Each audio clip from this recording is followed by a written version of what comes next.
It started with a message sent at 2:17 a.m. By the end of this story, you'll have to decide whether I was a victim or the villain here in the verdict zone. My phone buzzed on the nightstand, lighting up our dark bedroom. It was a coworker's name. Can't sleep, still thinking about the parking garage. My wife Lena breathed softly beside me. She'd been working late a lot.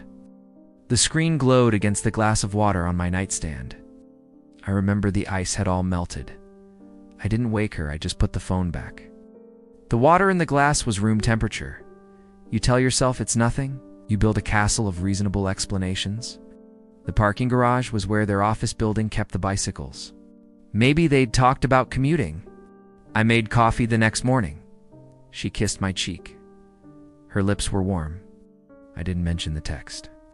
The silence felt like a substance, something I was adding to, brick by brick.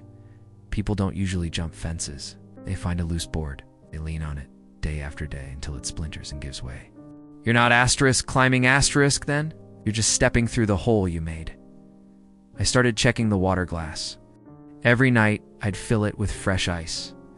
By morning, it was always just water, neutral, neither hot nor cold. It became my gauge.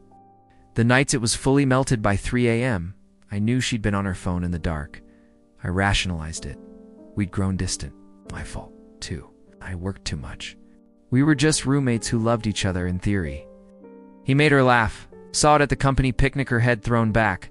A sound I hadn't heard in years. Stood by the snack table holding a cup of warm soda. The ice in it was gone. The point of no return wasn't a confrontation. It was a Tuesday. She said she had a women in tech networking dinner. I drove past the restaurant. His car was in the lot. I didn't stop. Went home, sat in my chair and watched the ice in my glass vanish. I didn't refill it. I never yelled. She never cried. We never had a big explosive scene. I just stopped asking about her day. She just stopped offering. We moved through the house like careful ghosts, leaving no disturbance in the air.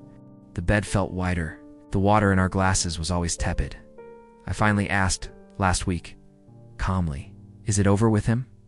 She looked at me, not with guilt, but with a terrible, exhausted relief. "Yes," she said, "it is. We ordered takeout. We watched a show.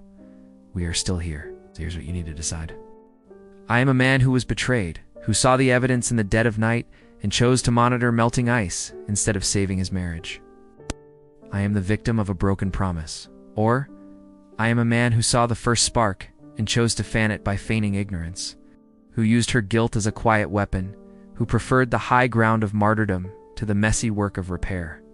I let her destroy us so I wouldn't have to. Which was it? No, I just drink everything at room temperature. You get used to it.